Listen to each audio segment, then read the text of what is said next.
अस्सलाम वालेकुम, नमस्कार। मैं हूं आरिफ हाशमी। आप देख रहे हैं निर्भय नगरी। दोस्तों, एमआईएम के पूर्व सांसद इम्तियाज जलील आज मुमरा पहुंचे थे।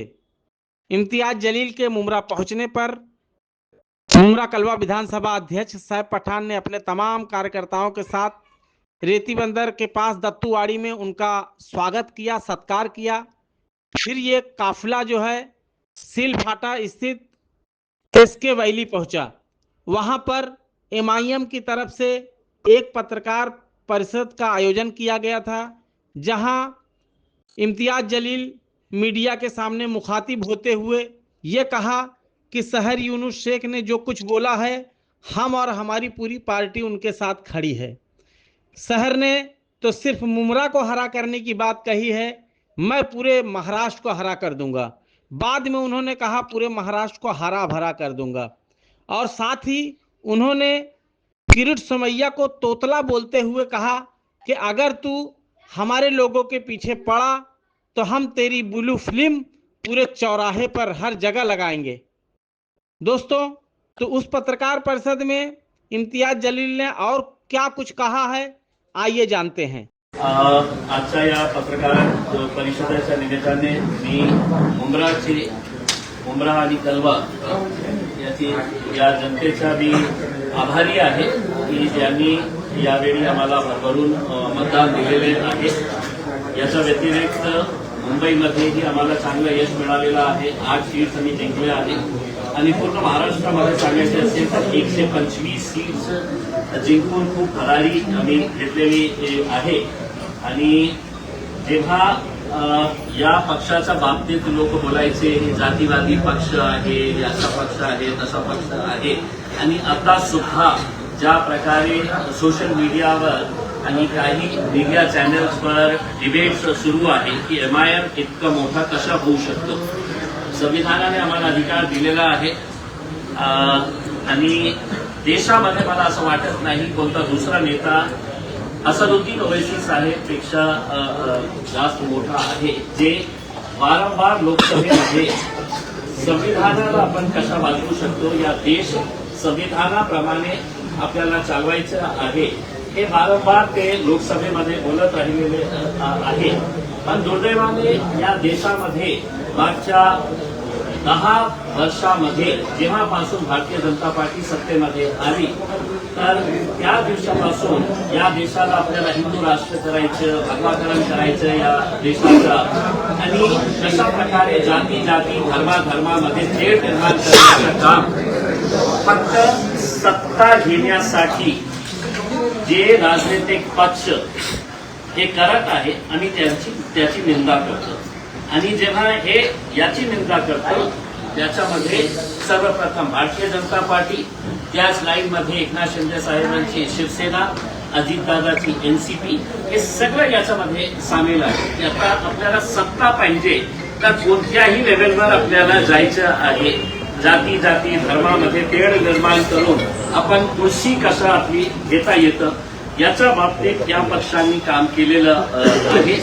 मी जनतेचा खूप धन्यवाद देतो, महाराष्ट्राची जनतेला, आणि आमच्यावर एक खूप मोठी जबाबदारी आलेली आहे की आम्ही या पक्षाला पुढे कसा अजून मोठा करता येतील याच्या बाबतीत आम्ही प्रयत्न करणार आहे। मी पुन्हा एकदा मुंब्राची जनतेचा खूप धन्यवाद देतो। आणि जेव्हा देश या गोष्टीची चर्चा करत होतो की एमआयएम हिरवा रंगाचं आहे, त्यावेळी एमआयएम एका हिंदू बांधवाला विजय उबाळे याला एमआयएमची जबाबदारी मुंबई महानगरपालिका बीएमसी मध्ये आमच्या पार्टीचा प्रतिनिधित्व कोणी करणार असेल, नेतृत्व करणार असेल तर ते आमचा एक हिंदू बांधव आहे, ज्यांना आम्ही तिकीट देऊन मुस्लिम बहुल भागातून त्याला निवडून आणलेलं आहे आणि त्याला आम्ही बीएमसी मध्ये गट नेत्याची जबाबदारी दिलेली आहे। आम्हाला काही फरक पडत नाही की लोक आमच्या पक्षाच्या बाबतीत काय बोलत आहे, काय आमची आलोचना करत आहे, चेष्टा करत आहे, कशा प्रकारचे वक्तव्य आम्ही मागच्या काही दिवसामध्ये ऐकलेले आहे, त्याची पर्वा न करता आम्हाला पुढे जायचं आहे आणि पुढे जाताना सर्व जाती धर्माचे लोकांना सोबत घेऊन आम्ही या राज्यामध्ये या देशामध्ये पुढे जाणार आहे। अनेक शहरामध्ये तुम्ही बघा की किती एससी लोकांना, शेड्यूल कास्ट लोकांना आम्ही निवडून आणलेले आहे, शेड्यूल ट्राईब लोकांना आम्ही निवडून आणलेले आहे, ओबीसी हिंदू समाजाचे लोकांना आम्ही निवडून आणलेले आहे। या 125 मध्ये कोणकोणत्या जातीचे धर्माचे लोक आहेत याच्या बाबतीत आपण एकदा त्याच्या बाबतीत थोडासा विश्लेषण केलं तर आपल्याला चांगलं होईल। या मुंबऱ्यामध्येही जेव्हा आपण हिरवा, भगवा, नीला याच्या बाबतीत हे करत होते, आमचे भाऊ सारंग भाऊ, मयूर सारंग, MIM त्यांना तिकीट दिलं आणि आमची प्रामाणिक इच्छा होती की त्यांनीही निवडून यायला पाहिजे होतं। आता या जिल्हा परिषदचं निवडणूक सुरू आहे। एक उदाहरण म्हणून आपल्याला सांगतो की जे पंचायत समितीचे, माझ्याकडे जिल्हा परिषदचे आम्ही 6 सीट्स लढत आहे आणि पंचायत समितीचे आम्ही 15 सीट्स लढत आहे। त्या 15 पैकी 9 जे आहे ते हिंदू समाजाचे आहे, त्याच्यामध्ये मराठा समाजातले आहे, हिंदू समाजातले, ओबीसी समाजातले लोक आहे, त्यांना आम्ही तिकीट दिलेले आहे। लाईन मध्ये उभे राहून ते आमच्या तिकीट मागत होते। मग एका साईडला जनता आमच्या सोबत, जनताचा विश्वास जे आहे ते MIM वर वाढत चाललेला आहे। ओवेसी साहेबांना त्यांनी बघितलेले आहे की जेव्हा या देशावर जेव्हा हल्ला चढवण्यात आला होता, एकमेव नेता होता की ज्यांनी विदेशात जाऊन नाही हे धरती आमची आहे, हा देश आमचा आहे, त्यांनी कशा प्रामाणिकपणे आपली भूमिका मांडली होती, लोकसभेमध्ये कशी प्रामाणिकपणे आपली भूमिका मांडली होती। आता जेव्हा ज्या पक्षांचा पराभव होतो तर त्यांना असं वाटतं की सगळ्यात सॉफ्ट पंचिंग बॅग कोण आहे, तर MIM पक्ष आहे। हम हारे तो परेशानी होती है, हम किसी को जिताने के लिए आए हैं और अब हम जीते हैं तो उसकी परेशानी हो रही है कि ये जीते कैसा है। तो ये तो हमारे लिए बड़ी दिक्कत की बात हो गई है कि हम हारना भी नहीं और जीतना भी नहीं है। तो ऐसी सिचुएशन के अंदर आपने लेकर आए, लेकिन हमें कोई फर्क नहीं पड़ता है। जिसको बोलना नहीं बोल रहा हूं मैं, जिसको भोगना है वो भोगते रहे, हमें कोई फर्क नहीं पड़ने वाला है। इसके बाद आगे का आपके अगर जो भी सवाल होंगे, हमने गले में आज जो भगवा पहने हैं, क्या इसका भी कोई मकसद है? देखिए, मेरी गाड़ी के अंदर भगवा भी था, हरा भी था, नीला भी था, पीला भी था, सफेद भी था। अफसोस इस बात का ये हो गया है कि आपने इस देश को रंगों के अंदर बांट दिया है। कोई हुकूमत, कोई संविधान, कोई कानून ये नहीं कहता है कि ये रंग जो है ये किसी एक विशिष्ट जाति से जुड़ा हुआ है। मैंने हरा रंग भी पहना हुआ था, अभी मुझे किसी ने गाड़ी में चढ़ते चढ़ते ये रंग ये पहना दिया तो मैंने ये भी पहन लिया है। लेकिन लोगों को ऐसा लग रहा है कि साहब ये रंग जो है ना, ये जात के साथ, ये रंग ये जात के साथ, ये रंग ये जात के साथ, ऐसा कुछ नहीं है साहब। और जिन लोगों की घटिया सोच होती है वो इस तरह के फालतू मुद्दों के ऊपर व्यस्त रहते हैं। लेकिन सर कहीं ना कहीं आप सुमैया जो कि हरे रंग से बड़ा ही तकलीफ थी, उन्होंने कई सवाल उठाए चार्जशीट को लेकर, कंप्लेंट भी की। देखिए, अब चूंकि आप लोगों ने बात शुरू ही की है तो मैं आप लोगों को कुछ भारतीय जनता पार्टी के नेताओं के कुछ बयान आपको सुनाना चाहता हूं, जिसमें से 1-2 ही बयान आपको सुनाऊंगा। मैं ज्यादा ना तो फालतू चीजों के अंदर मैं ये करता हूं। तो अगर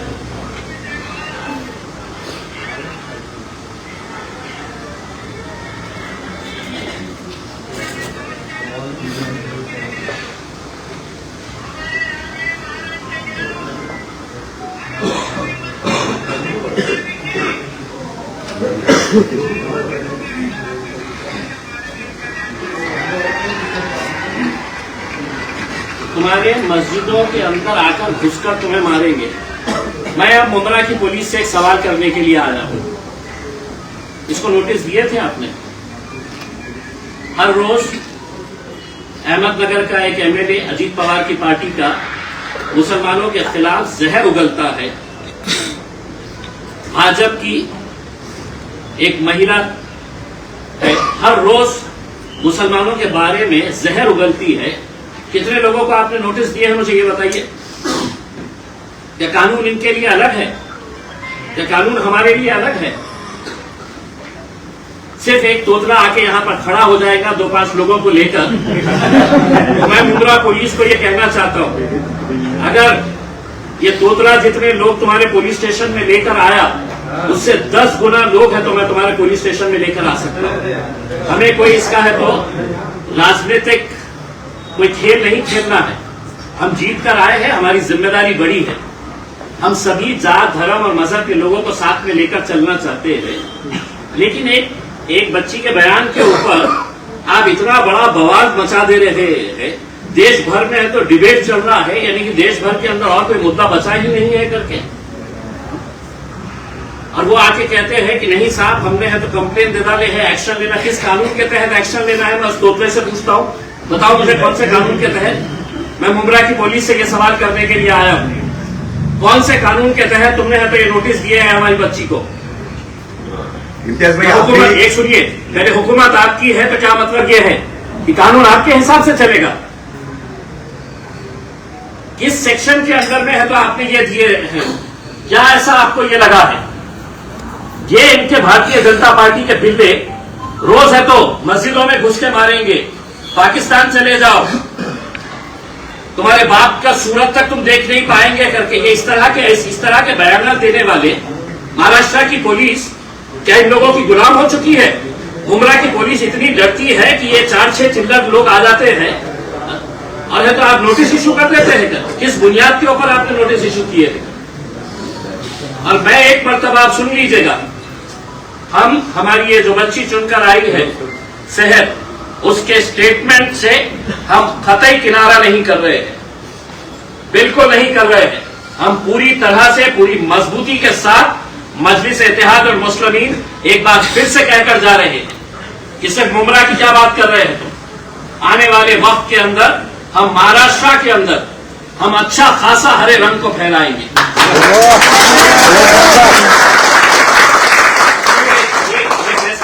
ये प्रेस कॉन्फ्रेंस है, इसमें आप कोई भाषण नहीं दे रहे। ये सुनिए, ये देवेंद्र फडणवीस की फोटो है, ये सुनिए, ये देवेंद्र फडणवीस की फोटो है, औरंगाबाद के अंदर हर चौराहे के ऊपर लगाई गई है। क्या लिखा है उसके ऊपर? छत्रपती संभाजी नगर में भगव्याची शान राखली। तुमच्यासाठी भगव्याची शान राखली आणि आमची मुली जेव्हा हे म्हणतं की नाही आम्ही हिरवा रंग मुंद्र्यामध्ये हे करणार आहे, तर इतकं वाईट? उसके ऊपर आप है तो डराने, धमकाने, नोटिसेस इश्यू करने की बात कर रहे हैं करके। अब मैं आपके जरिए ये तोतले को बोल रहा हूं कि तुमने इस बच्ची के, छोटी बच्ची है, पहली मर्तबा जीत कर आई है, उसका जोश है, लेकिन मैं अगर बोल के जा रहा हूं, अब तुझे चैलेंज कर रहा हूं मैं कि मेरे खिलाफ तू क्या कार्रवाई कर सकता है, क्योंकि कायदे कानून हमको भी अच्छी तरीके से समझ में आते हैं। हम कोई डर के झुक के है तो ये करने वाले हैं, ऐसा नहीं है। और मैं एक बार फिर से ये बताना चाहता हूं, अगर तुम्हारी भारतीय जनता पार्टी की हुकूमत है महाराष्ट्र के अंदर और तुम ये समझ रहे हम कुछ भी करेंगे, मुंद्रा के अंदर अगर दोबारा ये तोतला यहां पर आया तो एक बात समझ लेने का, मैं दोबारा यहां पर आऊंगा और भरे चौराहे के ऊपर बड़ा स्क्रीन लगवाकर उसकी जो ब्लू फिल्म है मैं है तो वो फिल्म है तो भरे चौराहे के ऊपर दिखाऊंगा। तुम हमको सिखा रहे हो, तुम्हारा खुद का चरित्र क्या है तुम देखिएगा। और तुम ये समझ रहे होंगे कि भाई मैं आऊंगा, आके है तो यहां पर पुलिस वालों के ऊपर दबाव देकर चला जाऊंगा करके, तो इनकी पार्टी गुंडे और मवालियों से भरी पड़ी हुई है। पुलिस अगर इनको कंट्रोल नहीं कर सक रही है तो आप हमारे ऊपर दबाव डालेंगे कि नहीं साहब ये आया था, कौन है, उसका वजूद क्या है, क्या है क्या नहीं। पोलिसांनी आज एक स्टेटमेंट जारी केले की त्यांनी त्यांच्या वक्तव्याची माफी मागितली, म्हणून माफी मागितली गेली आहे की नाही तर प्रश्न आले। देखिए, इस बच्ची के ऊपर जिस तरीके से उनके परिवार के ऊपर जिस तरीके से प्रेशर लाया जा रहा था, उसमें हमने कहीं पर भी आज हमने मीटिंग लेकर ये कहा है कि देखिए हमारी जीत हुई है, हमें लोगों ने है तो आवाम ने है तो कबूल किया है, एक्सेप्ट किया है, हमारे अंदर ह्यूमिलिटी होनी चाहिए। हमने लोगों का धन्यवाद अदा करना चाहिए। हमने लोगों के अंदर एक पैगाम देना चाहिए कि साहब इतने सारे लोगों ने हमको वोट दिया है, अब हम मुमरा के विकास के लिए आगे बढ़ना चाहते हैं।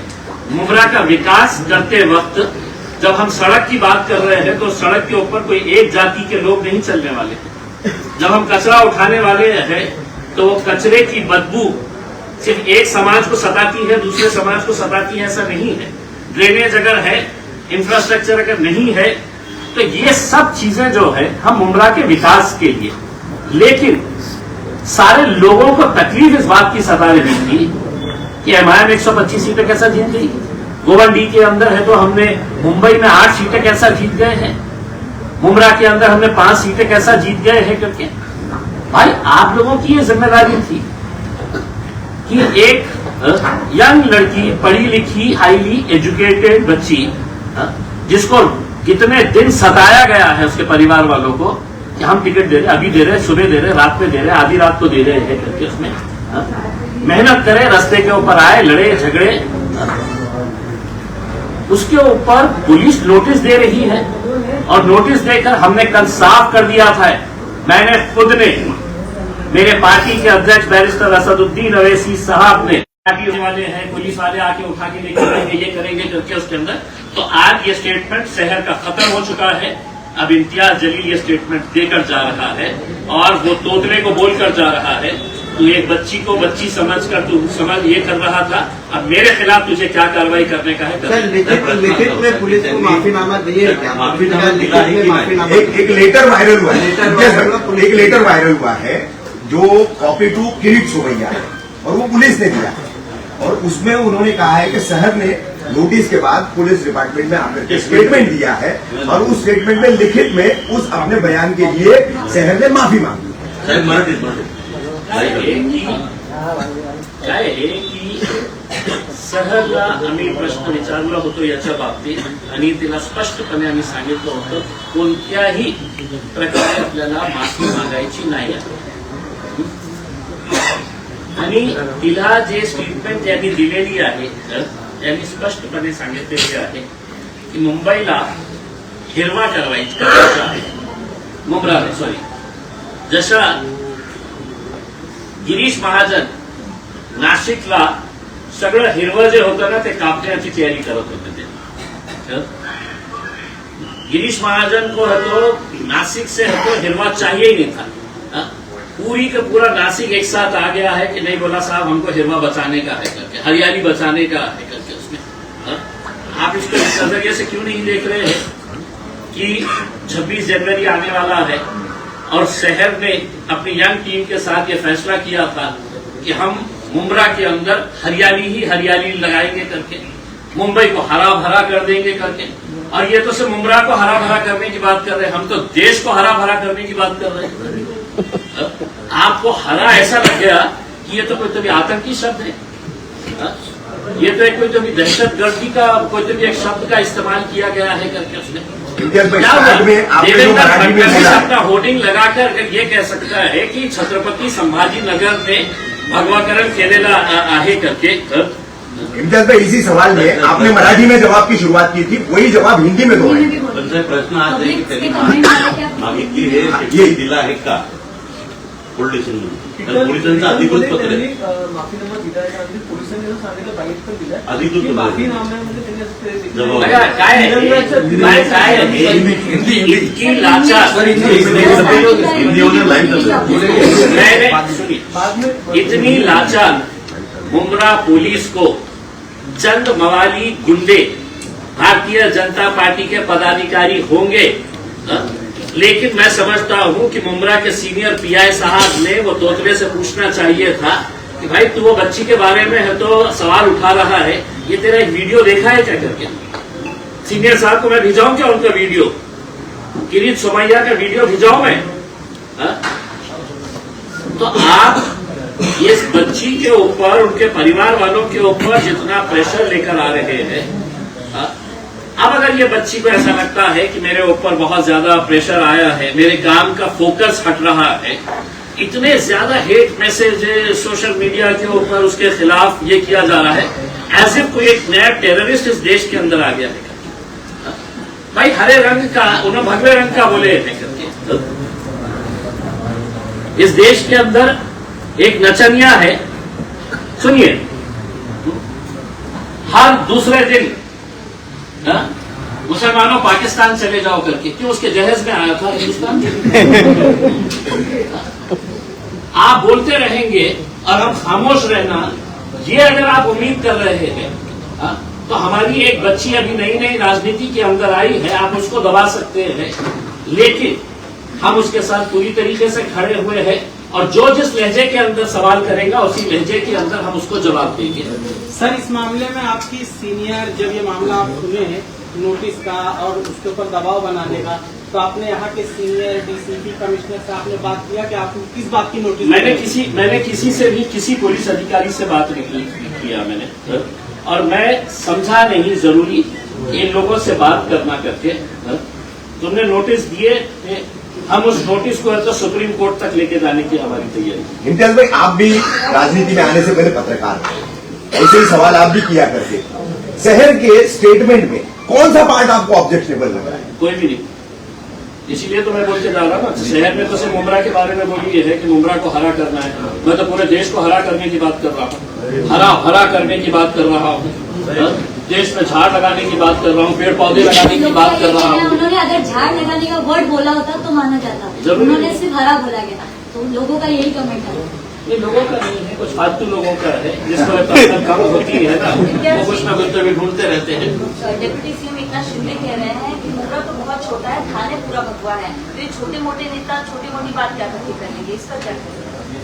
देखिए, एकनाथ शिंदे साहब कह रहे हैं भगवा पूरा थाना है करके, तो वो जायज है, वो जायज है, वो लीगल है, वो सब कानून के दायरे में बैठता है।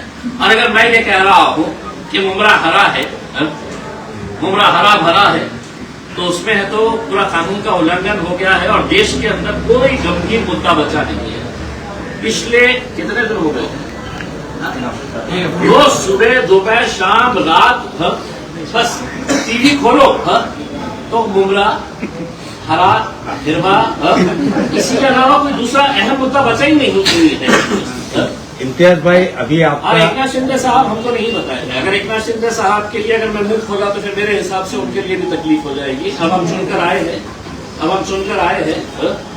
उनका भी साथ चाहिए, खाने के वो यहाँ के सर्वे सर्वा है उसमें, लेकिन उनको एक बात बता देना चाहता हूँ, भाजपा कब आपको उठाकर फेंकने वाली है, अब इंतजार करिए कितने दिन। इम्तियाज भाई शहर की तरफ आते हैं, 5 नगर सेवक मिले इस चुनाव में आपकी पार्टी को, 5 से 25 बनाने की अगली रणनीति क्या होगी, किस तरीके से एमआईएम अपनी ताकत में? अंदर बैठ के हम तो यही बात किए थे कि हमारे जो बाकी के जो एक पैनल 9,500 वोट एक ने दिया है, 9,000 9,500। इसका मतलब ये है कि 9,500 लोगों ने आपको अपना नेता कबूल किया, मान लिया है। तो आपको लोगों के बीच में रहना है, लोगों के बीच में रह के आपको काम करना है, और यकीनन ये आंकड़ा बहुत बढ़ेगा और अच्छे तरीके से। और भी मुमरा के अंदर मजलिस कैसे फैल सकती है, देश में कैसे फैल सकती है, हरा भरा मजलिस को कैसा किया जा सकता है। तुमचे जेवढे कॅन्डिडेट होते त्यांनी एकंदरीत 70 ते 80% मतं घेतलेली आहे। किराणा विधानसभा निवडणुकीमध्ये याचा फटका जो आहे तो स्थानिक आमदार जे त्यांना बसू शकतो का? तुमच्या माध्यमातून कुठल्या कॅन्डिडेट जो आहे आम्हाला काही देणं घेणार नाही, कोणाला फटका बसणार, कोणी टपकणार, कोणाचं काय होणार करके आम्ही आमच्या बाबतीत विचार करणार। आम्ही जिथे निवडून येऊ शकतो आम्ही त्या ताकदीने आम्ही इलेक्शन लढणार आणि स्वाभाविक आहे हजारोंच्या संख्येने जेव्हा लोक तुम्हाला मतदान करतात तो हवा बदल रही बातम्या त्याला थोडं बोलून लागतो, कारण का आवाडांच्याच विरोधामध्ये भाषणामध्ये वक्तव्य केली जात होती आणि त्यांच्याच ते आमदार दिलाने किंवा ते आमदार आहे म्हणून त्यांना असं विचारलं की आता जी ताकद वाढली पुणे विधानसभामध्ये एमआयएम तिथे पूर्ण तिथे आपला आमदार म्हणून आणलं। इच्छा तर आहे आमदार उस तरह की तैयारी करेंगे क्या? वो ऐसा पूछ रहे, दोनों का पूछना है ऐसा। खासदारकीचाही विचार करू शकतो। क्या है कि एक मर्तबा जीत हासिल होने के बाद आपके लिए हौसले बुलंद होते हैं, आज तक हमारे पास जो नौजवान तबका था, यंगस्टर्स थे, वो मजलिस के साथ जुड़े। अब आज हमारे पास डॉक्टर आसिफ जैसे लोग हैं, के जैसे बिल्डर है, और भी अच्छे अच्छे लोग जो हैं वो आज मजलिस के साथ जुड़ रहे हैं। आज समाजवादी पार्टी के बड़े बड़े नेता हमारे साथ, मन्नत भाई समाजवादी पार्टी के अध्यक्ष, जितना मजलिस के जीतने की हमको खुशी थी, उतना ही अफसोस मुझे जाती तौर के ऊपर इस बात को लेकर है कि मुंबई में ये 2 सीट जीते कैसा करते वो भी नहीं। 20% हिंदू आहेत खतामध्ये शेरशेने जे बयान दिला होता, तुमच्या पक्षातल्या कुठल्याही अध्यक्ष असो किंवा इतर त्यांनी मुंब्रा पोलिसांना भेट दिली नाही, त्यांनी जाब देखील विचारलाय की मुंब्र्यातल्या 20% हिंदूंना आमच्या एका ज्या नेत्यांमध्ये वक्तव्याला धोका नाही असं तुम्ही कुणी विचारलंय? अच्छा, मी आपल्याला विचारतो हे प्रश्न, सेहर शेखचं जे स्टेटमेंट आहे ते कोणत्या आधारावर हे महाशय म्हणतात की एका प्रकारे तिने हिंदू लोकांना त्यांनी धमकावले की येणाऱ्या 5 वर्षामध्ये तुम्हाला इथून आम्ही हाकलून देणार आहे. आम्ही असं म्हटलं असते, तिचं स्टेटमेंट असं असलं असतं तर एक हिंदू भाऊ आज आमच्या स्टेजवर सोबत आहेत का नाही आहे? असं असलं असतं तर मुंबईमध्ये गोवंडीमध्ये आम्ही विजय ओबाडेला आमच्या पार्टीची पूर्ण जबाबदारी बॉम्बे म्युनिसिपल कॉर्पोरेशन मध्ये गट नेता म्हणून म्हणजे विजय ओबाडेला त्यांनी स्वीकारली असती. ते तर म्हटलं असतं की साहेब तुमची कॉर्पोरेटरने असं म्हटलेलं आहे की आम्ही सगळं हिंदूला, काही नाही आहे. यांना काय आहे की चीप पब्लिसिटी पाहिजे असतं. चीप पब्लिसिटीसाठी ते कोणत्याही खालच्या लेवलवर जातं आणि भारतीय जनता पार्टीच्या काही नेत्यांना अशी सवय लागलेली आहे कि जहां पर भीड़ दिख गई वहां पे पहुंच जाओ. उनको मालूम है कि फोकट में मजलिस के नाम के ऊपर कुछ तो मिल जाएगा. तर त्याच्यामध्ये आमचे एक अमरावतीची एक बाई आहे, तिला एमआयएम शिवाय काही जमत नाही. इम्तियाज भाई, लेकिन उसी को तो पार्टी से निकालने के अभी बीजेपी वाले ही मांग कर रहे हैं क्या कि उसी को पार्टी से निकालो, जिसका आप जिक्र कर रहे हैं अमरावती वाली का. खुद बीजेपी वाले अभी वहां के लोकल कार्यकर्ता जो है वो डिमांड कर रहे हैं कि उसको पार्टी से निकाला जाए इसी मनपा चुनावों के बाद. देखिए, मैंने अभी उनका एक स्टेटमेंट सुना है, इस देश के अंदर अगर रहना होगा तो सिर्फ भगवा और नीला चलेगा. इनको तो नीला भी नहीं चलता है साहब, वो तो जरूरत है इसलिए नीला भी नहीं चलता है. पहले वो सोच रहे हैं कि हरे को निपटाए फिर नीले पे आए करके उसमें. उनकी षड्यंत्र, उनकी साजिश यही है, लेकिन उनको ये नहीं मालूम है कि हरे को निपटाने के चक्कर के अंदर नीला भी हमारे साथ जुड़ा हुआ है करके, और अब भगवा भी हमारे साथ में आ गया है. क्योंकि धीरे धीरे लोगों को ये बात समझ में आ रही है. जिस एकनाथ शिंदे साहब का आप जिक्र कर रही है मैडम, एक खासदार, 5 आमदार, एक पालक मंत्री मेरे शहर के अंदर, हमने 33 सीटें जीते, वो 13 सीटें जीते. इसी को जोड़ के सवाल है कि बीएमसी चुनाव में 2 भाई साथ भी आए, उसमें से एक भाई की पार्टी आपसे भी कम सीट लेकर आई. क्या कहेंगे इस स्थिति पर, जिस तरह की भविष्य में स्थिति बन रही है? देखिए, लोगों को समझ में आ रहा है कि राजनीति के अंदर कैसे घटिया खेल किए जा रहे हैं. जो एकनाथ शिंदे साहब है तो हमारे ऊपर उंगली उठा रहे हैं. आज हमारे पास अगर पैसा रहेगा तो हम भी हेलीकॉप्टर लेके जाकर उसको गुवाहाटी टहला के लेके आ सकते हैं. इतना खुले तौर के ऊपर कोई बोलता नहीं है, हम बोलेंगे. आपकी इजाजत तो सिर्फ एक सवाल शहर से इसी टॉपिक पर, आपके पार्टी ने जो स्टँड लिया, पण ज्या पद्धतीने मुंब्रा पोलिसांना भेट दिली, त्यांनी असं सांगितलं की शहर शेखने जे माफीनामा लिहून दिलेला आहे ते मला मान्य आहे, आता याच्यापुढे काहीच नाही आहे. आणि त्यांनी असे सांगितलं की राज्यामध्ये देवेंद्र फडणवीस यांचे सरकार आहे, त्यामुळे कुणालाही घाबरायची गरज नाही असं त्यांनी म्हणाले. या माणसाला तू आहे पण रे बाबा, काय आहे तू, कोणची कॉन्स्टिट्यूशन पोस्टवर बसलेला आहे, कोणता अधिकार आहे तुम्हाला की आम्हाला मान्य आहे आम्ही पोलीस स्टेशनला गेलो. अरे आता मी जाऊ शकतो ना पोलीस स्टेशनला, आणि बघायचं आहे का तो तोतऱ्याला की मी किती लोकांना घेऊन जाऊ शकतो ना बाबा.